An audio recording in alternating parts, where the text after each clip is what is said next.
A física do admirável nanomundo novo. Há mais de 2.500 anos, alguns filósofos gregos se perguntavam se a imensa variedade do mundo que nos cerca poderia ser reproduzida a componentes mais simples. A própria palavra átomo vem daquele tempo e significa indivisível. A última fração da matéria e, segundo esses filósofos, o tijolo fundamental de tudo que existe, ou seja, não poderia mais ser dividida em outras partes mais simples. Entre os gregos e a nossa época, muito se aprendeu sobre o universo. Sabemos hoje que o mundo que nos é familiar é formado por átomos, não exatamente aqueles imaginados inicialmente, mas constituídos de partículas menores como prótons, elétrons e nêutrons. Sabemos ainda que os átomos não são o fim da história, pois pode haver no universo partículas ou formas de energia ainda não descobertas, ou pode ser que as nossas teorias sobre o universo precisem algum dia ser revistas. Tudo isto é parte fundamental do mundo fascinante das pesquisas científicas. Cada pergunta respondida leva a muitas novas perguntas. O problema é que átomos são muito pequenos. Medem menos de 1/100º de bilionésimo de metro e obedecem a leis fisicamente bastante diferentes daquelas com as quais estamos acostumados no nosso mundo familiar. O seu tamanho é tal que não podem ser vistos diretamente.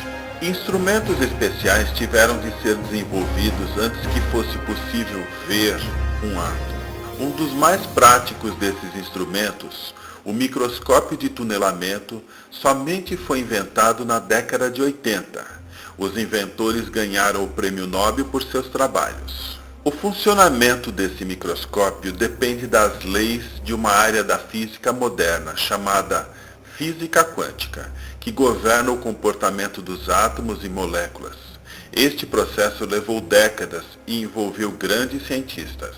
O microscópio mostra o curral de elétrons. Átomos de ferro sobre uma superfície de cobre prendem elétrons dentro de um curral. 1/1000º de metro chama-se nanômetro. Imagine uma praia começando em Salvador, na Bahia, e indo até Natal, no Rio Grande do Norte. Pegue um grão de areia nesta praia. Pois bem, as dimensões deste grão de areia estão para o comprimento desta praia como o nanômetro está para o metro. Nano é uma palavra grega que significa anão. 10 a menos 9 metros é 1/1000º de metro. Um fio de cabelo tem 80.000 nanômetros. Ainda antes dos cientistas desenvolverem instrumentos para ver e manipular átomos individuais, alguns pioneiros mais ousados se perguntavam: o que aconteceria se pudéssemos construir novos materiais, átomo a átomo, manipulando diretamente os tijolos básicos da matéria? Um desses pioneiros foi um dos maiores físicos do século XX, Richard Feynman. Feynman sugeriu que, em um futuro não muito distante, os engenheiros poderiam pegar átomo por átomo e colocá-los onde bem entendessem, desde que, é claro, não fossem violadas as leis da natureza. Com isso, materiais com propriedades inteiramente novas poderiam ser criados. Esta palestra, intitulada "Há muito espaço lá embaixo", é hoje tomada como ponto inicial da nanotecnologia. Um sonho, talvez, mas como o próprio Feynman dizia em sua conferência, nada nesse sonho viola as leis da natureza, e portanto é apenas uma questão de conhecimento e tecnologia para torná-lo realidade. Em 2006 completamos 106 anos desde que um físico, Max Planck, formulasse as suas teorias, um marco histórico na física.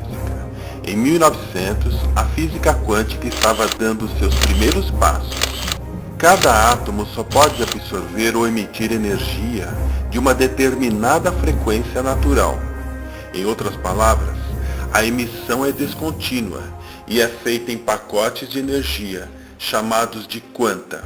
Segundo Albert Einstein, luz comporta-se como se fosse constituída de corpúsculos, pequenos corpos, fótons.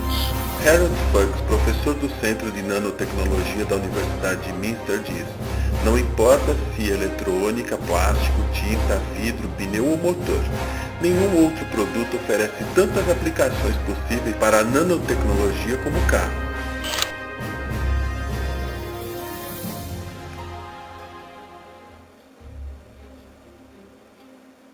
Não é uma revolução que ainda vai acontecer.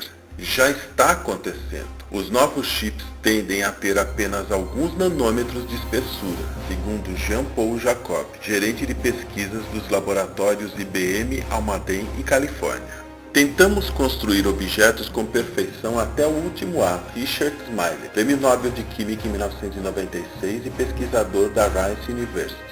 Graças à nanotecnologia, por volta de 2020, teremos mais poder no computador do tamanho de um cubo de açúcar do que em todas as máquinas de hoje somadas. Ralph Merkle, engenheiro molecular. Um robô com o tamanho de uma célula não pode ser considerado nanorobô, e sim microrobô. Estarão por todos os cantos e mudarão o senso de vazio. Até 2025, o planeta será envolvido por uma gigantesca teia invisível de comunicação, composta por termostatos, detectores de pressão, câmeras e microfones, monitorando as ruas, as cidades e o meio ambiente.